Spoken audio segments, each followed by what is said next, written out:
याद रखना, रस कहीं बाहर नहीं होता है, रस आपके भीतर होता है। और भीतर जब तुम रस से भर जाते हो और जहां भी मन लगा लेते हो वहां रस ही रस बरसने लग जाता है। रस बाहर नहीं मिल सकता है, आपके भीतर रस भरा है।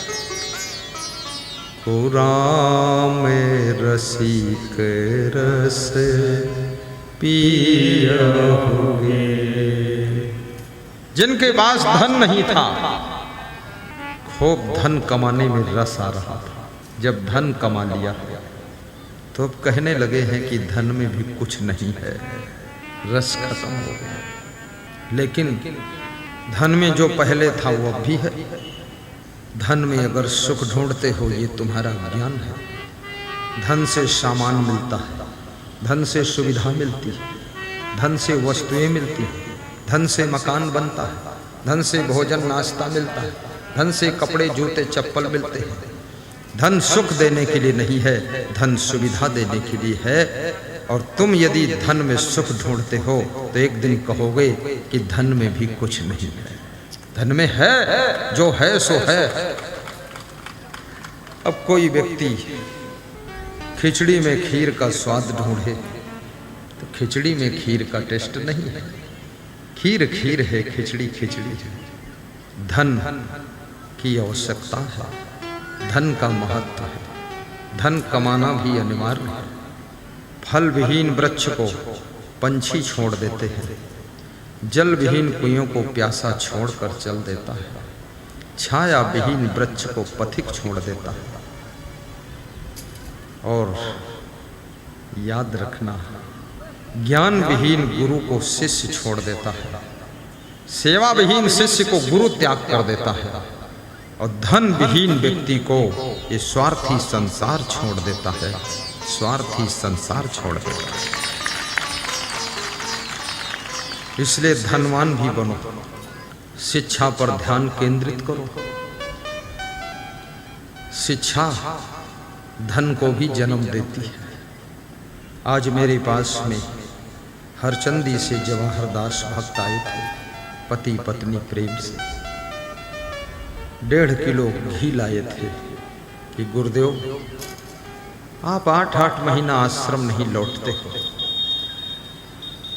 हमने आपके लिए घी इकट्ठा किया है, कभी 1 चम्मच दाल में डालकर खा लेना। थोड़ा आपका जो माइंड का प्रयोग ज़्यादा हो रहा है तो उसमें कोई तत्व कम न होने पाए। घी 1 चम्मच माइंड के लिए, आँखों के लिए, त्वचा की चिकनाहट के लिए, चमक के लिए, लाइट के लिए, शाइनिंग के लिए बहुत बड़ा काम करता है।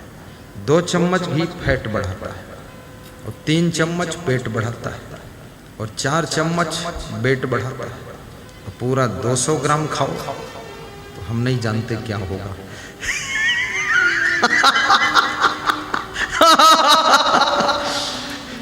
इसलिए कम खाना चाहिए घी, लेकिन थोड़ा लेना चाहिए। लोग भी खुश है कि गुरुदेव कहाँ से कहाँ बात घुमा के ले जाते हैं। थोड़ा हंसना भी जरूरी है। तपस्या क्या है? जज्जा ईतन जियती न जारो। कबीर का पंथ विवेक का पंथ है। आहा, कबीर को लोग क्यों मानते हैं? कबीर के कारण कबीर को कोई नहीं मानता है। कबीर के ज्ञान के कारण कबीर को लोग मानते हैं। कबीर का कोई पंथ नहीं था, कबीर का कोई मजहब नहीं था। कबीर तो निराले थे, कबीर तो सबसे आले थे, और कबीर हर बात को तौल कर कहते हैं। क्या कहते हैं? अभी हमारे वैजनाथ महान भक्त ने कहा है कि मैं संत मत का भक्त था, लेकिन यूट्यूब चैनल में सुनते सुनते अब मुझे गुरु जी से बहुत प्रेम हो गया। मेरी इच्छा हो गई कि मैं बुलाऊं। गांव वालों से निवेदन रखा, गांव वाले राजी हो गए कि बुला लो गुरुदेव जी को। और ये गांव धन्य है, यहाँ बहुत से गांव के लोग बैठे। सबसे मेरा यही निवेदन है, प्रार्थना है, जब तुम्हारे गांव में प्रोग्राम हो, पुनसिया जैसा पूरे ग्रामवासी तन मन धन लगाकर प्रोग्राम करना। क्योंकि सूरज किसी एक के लिए उदय नहीं होता है, पृथ्वी किसी एक के लिए निर्मित नहीं हुई है, पूरे विश्व को रोशनी देने के लिए सूर्य उदय होता है।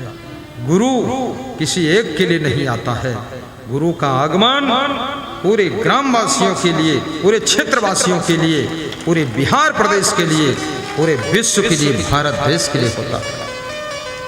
कार्यक्रम के कार्यकर्ताओं को जब मैं देखता हूँ, बच्चे जवान बूढ़े नर नारी सभी के अंदर उत्साह, सभी के अंदर उत्साह। लेकिन याद रखना, कार्यक्रम के लिए जब तुम सहयोग मांगोगे, कुछ ऐसे भी निखट्टू स्वभाव के होंगे जो तुम्हारे मन को खट्टा कर देंगे।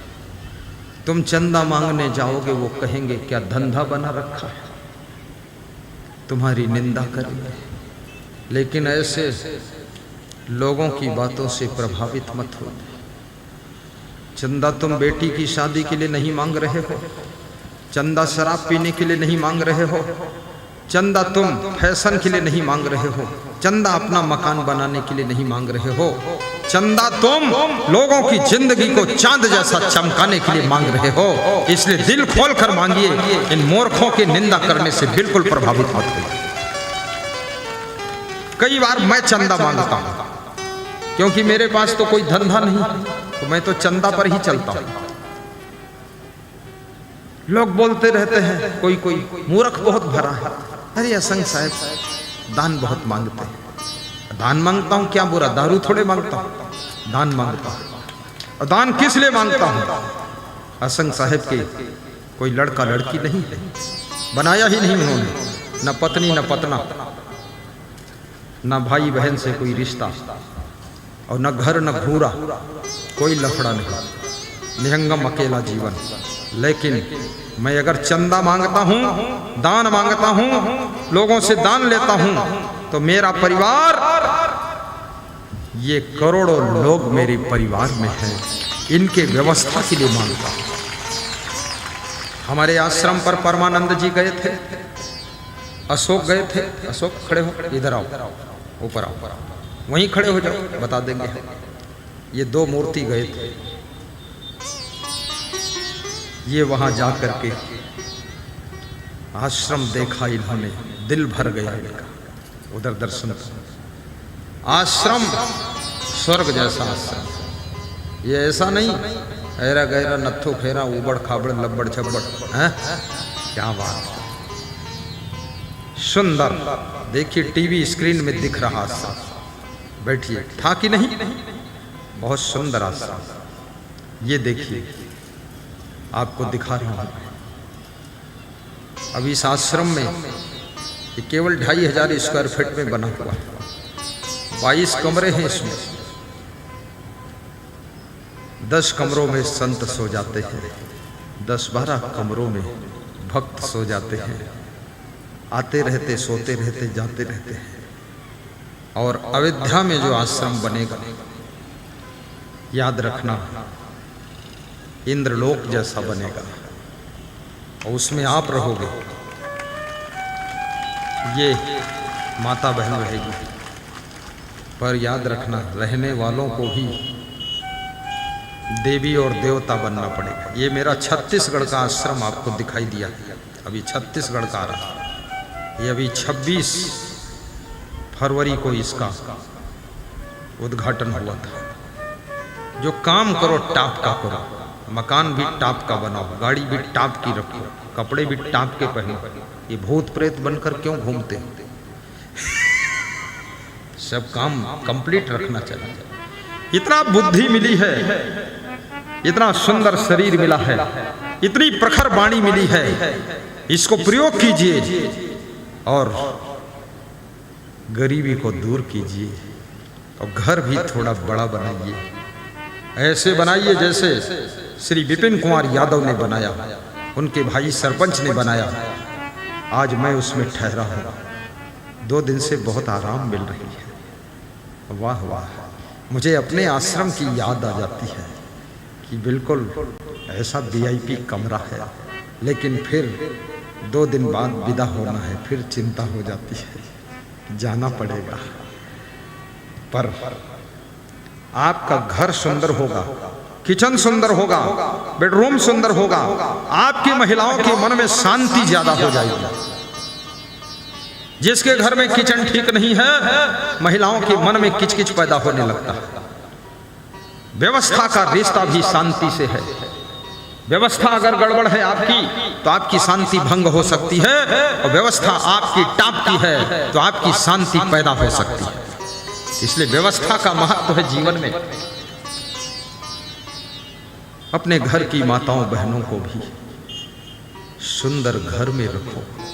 कितनी आस लेकर एक लड़की तुम्हारे साथ विवाह करके आती है, पत्नी बनकर आती है, पोतोहू बनकर आती है, ससुराल चल रही है, फुदकती है, खुश होती है, और ससुराल में आकर के ऐसी उसकी हालत होती है कि सास ससुर के 2 पाटन के बीच में साबुत बचा न कोई।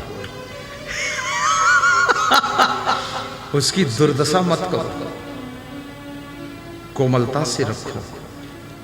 गुरु, फूल और बहू, ये 3 बहुत कोमल होते हैं। इनको बड़ी कोमलता से संभालना चाहिए। गुरु को बहुत उटपटांग जगह में रख दोगे, गुरु मुरझा जाएगा। फूल को ज्यादा दबा दोगे, कुचल जाएगा। पुतोहू बहू को ज्यादा तुम परेशान कर दोगे, रोने लग जाएगी, वापस लौट जाएगी मायके की, अब यहाँ नहीं बन पाएगा। याद रखना, बड़ी कोमलता से अपनी बहुओं को रखिए, फूल को भी कोमलता से संभालिए, और गुरु को भी प्रेम और कोमलता के स्नेह के द्वारा संभालिए। इतना प्रेम दीजिए गुरु को, बार बार आपके देश में, आपके गांव में गुरु का आने का मन होने लग जाए, और गुरु भी ऐसी सुगंध फैला दे कि ग्रामवासियों का मन भी हो जाए कि फिर बुलाऊंगा, फिर बुलाऊंगा, फिर बुलाऊंगा, ऐसा मन हो। कलकत्ता वाले भक्त कह रहे थे, गांव के लोग कह रहे हैं अगली बार फिर बुलाओ, हम 50,000 देंगे, 20,000 देंगे, 10,000 देंगे। तो बोले गुरुजी सबकी इच्छा फिर है। तो हमने कहा 2023 में नहीं, 24 में नहीं, 2025 में मिलेगा प्रोग्राम। गांव वालों से कह देना 25 में। अभी पुंसिया के भक्त बैजनाथ कह रहे थे, अशोक भारती भी कह रहे थे, सचिव साहब की भी इच्छा हो रही, और ये नवयुवक बच्चों का भाव जग रहा है कि ऐसा करूं कि अगले साल फिर गुरुजी को बुला लो क्या। लेकिन मन बनाइए अगले साल के लिए, लेकिन मत बुलाइए अगले साल के लिए। 2025 में बुलाना, 2023 में और 2024 में बेटियों का विवाह कीजिए, शिक्षा में पैसे लगा दीजिए, और 2025 में गुरु के सत्संग के लिए पूरे ग्रामवासी थोड़ा थोड़ा पैसा निकाल कर बचाकर इतना बड़ा प्रोग्राम करें कि सबको क्या खिलाना है मालूम है?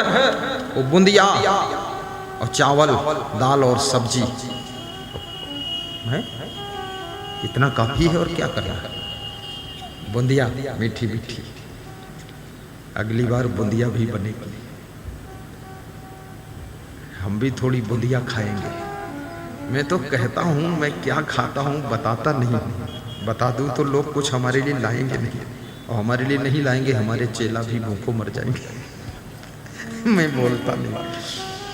मेरा भोजन बहुत सादा भोजन है, रोटी सब्जी दाल, सप्ताह में 1 दिन चावल,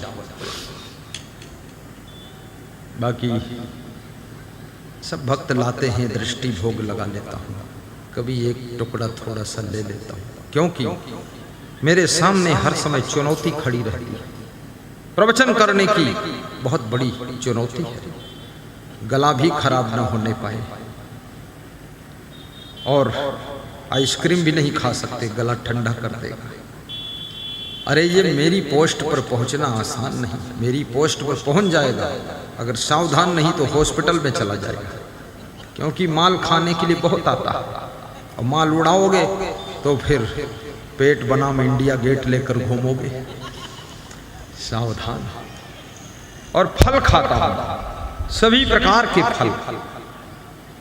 हमारे भक्त आज भी बहुत फल लाए थे। मैंने संतों से कहा सभी अंगूर धोइए ठीक से, और जितने भक्त दर्शन के लिए आए हैं सबको अंगूर खिलाइए, प्यासे हैं, ओठे सूख रही हैं, सबको एक एक मुट्ठी अंगूर भर भर के खिलवाया। हमने कहा संत अंगूर नहीं खाएंगे, संत लोग खीरा खा लो, सेव खा लो, अंगूर भगत खाएंगे और हम थोड़ा थोड़ा सभी फल खाएंगे। याद रखना, जो गुरु अपने भक्तों को याद रखता है वो गुरु हमेशा उन्नति की ओर जाता है, और जो भक्त अपने भगवान का सुमिरन करता है, जो शिष्य अपने गुरु को याद रखता है, वो शिष्य और भक्त कभी पीछे नहीं हटता है, वो भी उन्नति की ओर जाता है।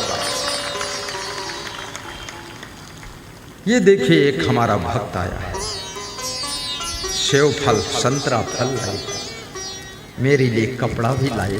क्या भाव है।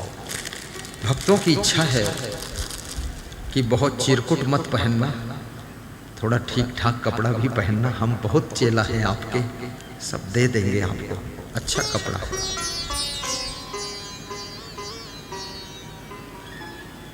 क्या नाम है, कहाँ से?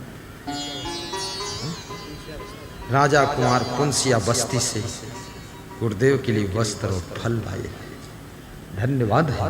ये पुंसिया में किसको कितना प्रेम है ये किसी को पता नहीं। दक्षिणा भी लाए। आशीर्वाद देता हूँ राजा कुमार, जाओ बैठो, विराजो बेटा। और अपने घरों में 3 प्रकार के दानी बनो, नित्य दानी, मासिक दानी, वार्षिक दानी। मेरा बहुत बड़ा प्लान है धर्म के लिए, भक्ति के लिए, छोटा मोटा प्लान नहीं। ये ज्ञान के विचारों को जन जन तक पहुंचाने के लिए बहुत बड़ी योजना है। महात्मा बुद्ध जब प्रचार प्रसार में निकले हैं, अनाथ पिंडक नाम के सेठ ने उनको 100 करोड़ स्वर्ण मुद्रा दान दिया था। एक ही आदमी 100 करोड़। अशोक सम्राट ने भी 99 करोड़ स्वर्ण मुद्रा उनको दान दिया था। बिना दान के बौद्ध धर्म का प्रचार नहीं हुआ था। और आपका ये जो दान दक्षिणा है, ये मेरे लिए स्वार्थ में नहीं लगता है, ये विश्व में इस ज्ञान को फैलाने के लिए आपके एक एक पैसे का सदुपयोग किया जाता है। इसलिए दिल खोल कर दान देना चाहिए। आज एक माता जी है, उसकी ओर से एक पर्ची लिख कर आई है, गुरुजी आपके चरणों में अर्पित करना चाहती हूँ। 5 रुपये रोज आपके लिए मैंने एक डब्बा बनाया, बैंक बनाया, उसमें दान डालती थी। आज से इच्छा हो गई है कि 100 रुपये डेली गुरुजी के लिए दान पात्र में रखूं। लेकिन मैं इस बहन से कहूँगा 100 रुपये नहीं, अभी तुम गुरुजी के लिए केवल 20 रुपये रखना। 80 रुपये मेरा ही प्रसाद बेटा और बेटी की शिक्षा में लगा देना, कोई दूसरे लोग दान दे। नाम है ललिता यादव, दान पात्र भी देना चाहती है, दे दो। ये देखिए ललिता यादव बैजनाथ यादव की धर्म पत्नी, पति पत्नी दोनों आ जाए। आइए मैं ले लेता हूँ। बहुत अच्छा भाव है। देखो कोई वैसा डब्बा नहीं मिला तो ऐसा मिल गया। ये 5 रुपये डेली उन्होंने दान इसमें अर्पित किया है। ताली बजा दो।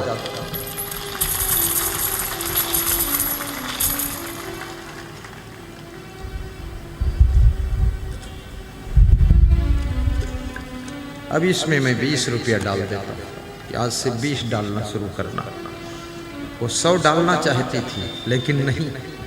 कहते हैं कि गुरु को विवेक से दान लेना चाहिए और शिष्य को श्रद्धा से सब कुछ दे देना चाहिए, लेकिन गुरु स्वयं कम कर देगा। आशीर्वाद दोनों पति पत्नी, जाओ बैठो। आज का प्रसंग बहुत प्यारा प्रसंग था। आइए उस पर ध्यान केंद्रित करते हैं। तप क्या है? जहां तपस्या की कमी हो जाती है वहां समस्या में वृद्धि हो जाती है। हर गृहस्थ को अपने घर में तपस्या करना चाहिए।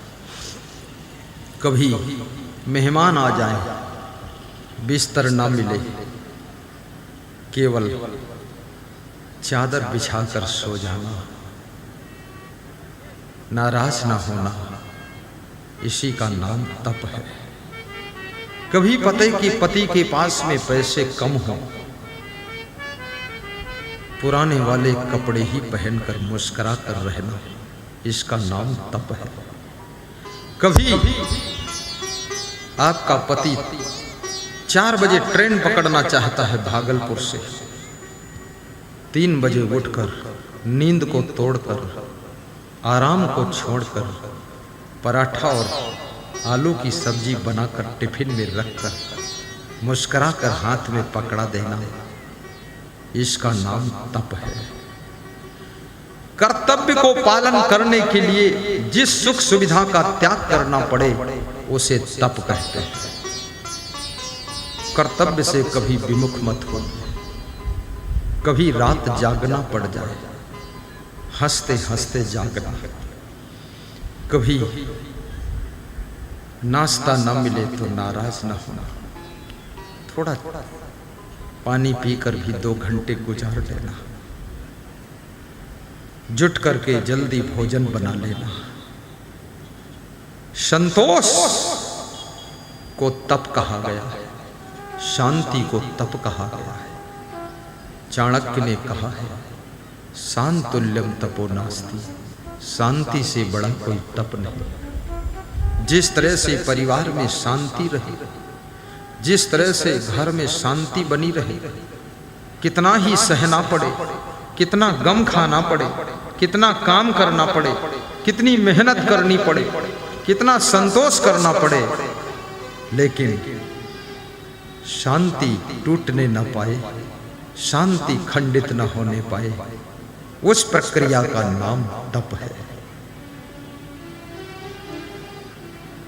कितना ही चुप रहना पड़े, जवाब देना बहादुरी नहीं है। कभी कभी जवाब ना देने से ही सफलता मिलती है। सभी को जवाब दे देना, बात लड़ा देना, बात काट देना, ये बुद्धिमानी नहीं है। दूसरों की बात का आदर करना ये बुद्धिमानी है। प्रोत्साहित करना बुद्धिमानी है। योगदान करना समझदारी है। किसी के कार्य में बाधा डालना नादानी है। प्रसन्न रहना भी तप है। प्रसन्न रहना बहुत कठिन है। नाना समस्याएं हैं आपके पास में, तुम एक हो, समस्याएं अनेक हैं, झंझट अनेक है, प्रॉब्लम अनेक है। तुलसीदास लिखते हैं रामायण में, गृह कारज नाना जंजाला। गाइए, गृह कारज नाना जंजाला, ते अति दूर गमे शैल विशाला। ते अति दूर गमे शैल विशाला, गृह कारज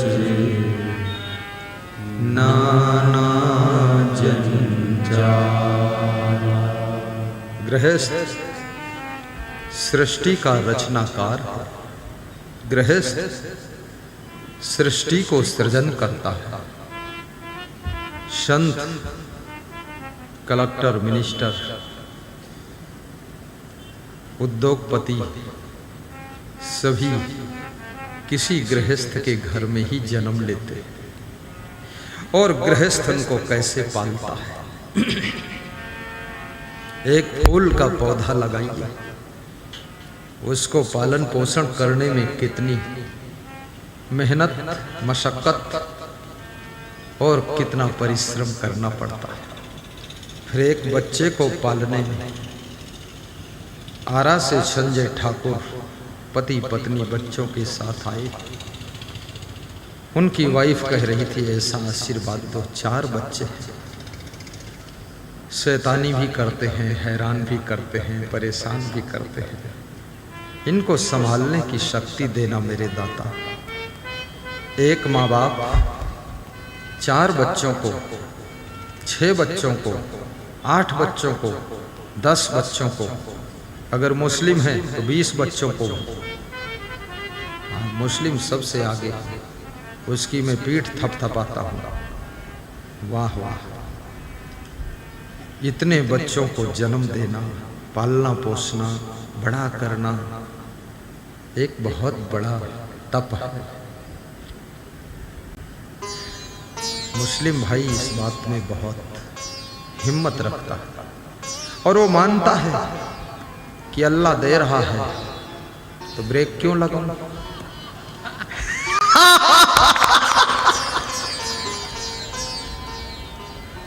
अब उनको अल्लाह दे रहा है और हिंदुओं को भगवान दे रहा है, लेकिन कोई कोई हिंदू ब्रेक लगा देते, भगवान से कह देते हैं अब बस, अब नहीं, 2 ही में कमर टूट गई, अब क्या करोगे।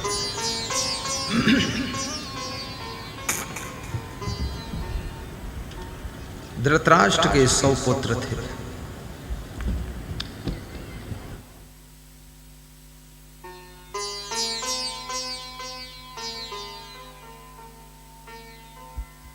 गुरु भक्ति में तू लगा ले लगन, गुरु भक्ति में तू लगा ले लगन, तेरे अवगुणों का, तेरे अवगुणों का होगा दमन, गुरु भक्ति में तू लगा ले लगन, गुरु भक्ति में तू लगा ले। धन्य है गांधारी जिसने 100 पुत्रों को अकेले जन्म दिया। आजकल की स्त्रियां 10 पुत्रों को जन्म देने के बाद खुद ही मर जाती, इतनी कमजोर है। और कितनी स्त्रियां तो ऐसी हैं जो एक ही पुत्र को जन्म ठीक से नहीं दे पाती, ऑपरेशन करना पड़ा, ऑटोमेटिक जन्म ही नहीं होता। न जाने कहां से मशीन गड़बड़ हुई। ये ऑटोमेटिक सिस्टम है, लेकिन ये क्यों गड़बड़ हुआ? कहीं न कहीं चूक हुई है, इसलिए उस चूक को सुधारो। किसी भी नारी को दाल खाना अनिवार्य है। उसके बॉडी में जिस समय नए बच्चे का निर्माण होता है, शिशु के शरीर की रचना हो रही है, उस समय प्रोटीन पर्याप्त मात्रा में चाहिए, इसलिए उसे दाल खिलाइए और पनीर की सब्जी खिलाइए। पूरे घर के लोग आलू खाओ, कचालू खाओ, जो भी खाओ, लेकिन जो महिलाएं हैं उनको पनीर की सब्जी। आज महिलाएं हमें बहुत धन्यवाद देंगी, कल से पनीर चलेगा दमादम मस्त कलंदर।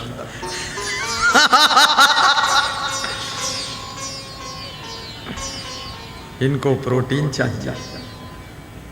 कभी कभी चने की दाल, अरहर की दाल डेली दाल चाहिए दोनों टाइम। और गर्भवती महिला को दुखी नहीं करना चाहिए, प्रसन्न रखना चाहिए। ये कलह कलेश घर घर में तो कभी नहीं करना चाहिए, फालतू बातें नहीं करना चाहिए, शांति से रहो। जो परिस्थिति है गरीबी अमीरी मुस्कुरा कर स्वीकार करो। धीरे धीरे गुरु का नाम लेकर प्रयास करो, गरीबी भी दूर हो जाएगी। लेकिन सासू और ससुर, पति और देवर जेठ, किसी भी नारी से लड़ाई मत करो, बहुओं से झगड़ो मत।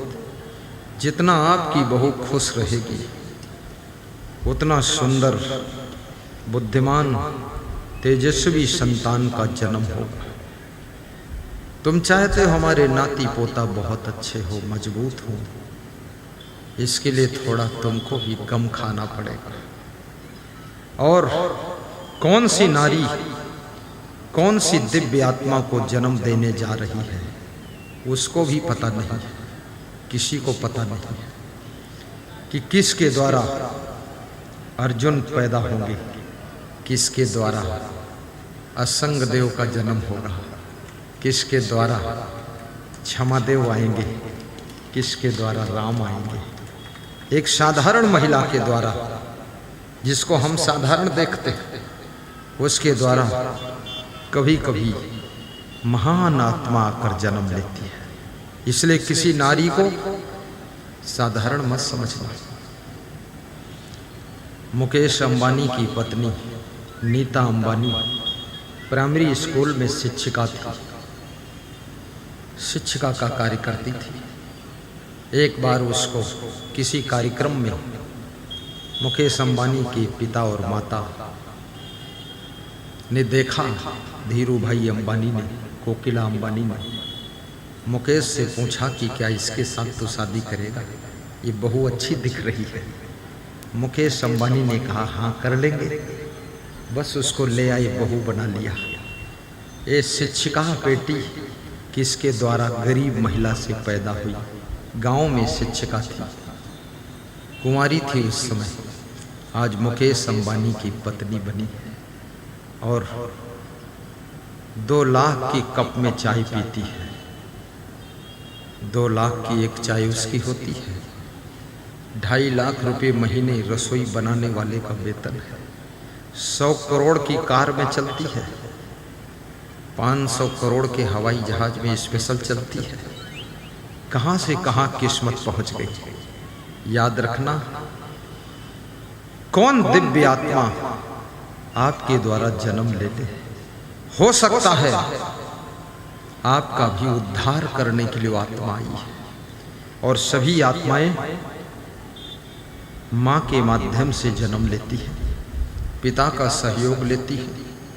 इसलिए जो पिता बनने की उम्मीदवार हैं उनको पान, तमाकू, पुड़िया, दारू, गांजा, भांग, चरस, अफीम, नशा, व्यसन, गुस्सा, क्रोध, अहंकार, ये सब त्याग करना चाहिए और शाकाहारी बनकर पति पत्नी दोनों एक नई आत्मा को धरती पर लाने का कार्यक्रम करने जा रहे हैं। कृपया काफी संभल कर रहिए। महिलाएं उस समय गालियां न दें, लड़ाई झगड़ा न करें, गम खाकर रहे, अकारण खुश होकर रहे, गुस्सा न करें, प्रसन्नता बनाए रखें, खटपट न करें। रखना मन में ये सोचो कि आपके द्वारा कोई दिव्य आत्मा का जन्म हो जाए, तुम्हारा भी नाम रोशन करती है। तो उनके मन में हुआ मेरा भी कोई बेटा संत आत्मा जन्म ले लेती और प्रवचन करता, लोगों को सुनाता। दूर से दर्शन किया, बड़ा संत था। उसके कुछ महीनों के बाद मेरा जन्म हुआ तो माँ ने कहा लगता है कोई संत ही जन्म लिया है। बचपन से ही भाव भंगिमा झलकने लगी। मैं बचपन से भजन वजन गाता था। गांव में अखंड रामायण हो तो पढ़ने जाता था, गांव में भागवत हो तो मैं स्नान करके सुनने जाता था, और स्वयं भी भगवान के घर देर है अंधेर नहीं है ये घर पर ही गाने लगा था। भगवान के घर देर है अंधेर नहीं है, अंधेर नहीं है, कर्मानुसार फल तो सभी मिलता यही है, मिलता यही है। भगवान के घर देर है अंधेर नहीं है, कर्मानुसार फल तो सभी मिलता यही है, सभी मिलता यही है, कर्मानुसार फल तो सभी मिलता यही है, सभी मिलता यही है। भगवान के घर देर है, भगवान के घर देर है, अंधेर नहीं है, कर्मानुसार फल तो सभी मिलता यही है, सभी मिलता यही है, कर्मानुसार फल तो सभी मिलता यही है, मिलता यही है। छप्पड़ को रुपया जो कमाते, दो कड़ी गा दो इसकी मैं गा दूं। रुपया जो कमाते याद रखें वह सभी, अन्याय से कमाया धन फलता न है कभी, फलता न है कभी, अन्याय से कमाया धन फलता न है कभी, फलता न है कभी। प्रिय ध्यान रहे न्याय ही, प्रिय ध्यान रहे न्याय ही, करते हैं प्रभु सदा, और जितना लिया है उसी का करना होगा अदा, करना होगा अदा, जितना लिया है उसी का करना होगा अदा, करना होगा अदा। विश्वास के लिए, विश्वास के लिए मैं कहानी हूँ सुनाता, धर ध्यान सुनो कर्मों का नतीजा हूँ बताता, नतीजा हूँ बताता। पापों की बेल फूलती और फलती नहीं है, भगवान के घर देर है अंधेर नहीं है, अंधेर नहीं है, कर्मानुसार फल तो सभी मिलता यही है, सभी मिलता यही है, कर्मानुसार फल तो सभी मिलता यही है, सभी मिलता यही है। संतों ने जो कह दिया सो बात सही है,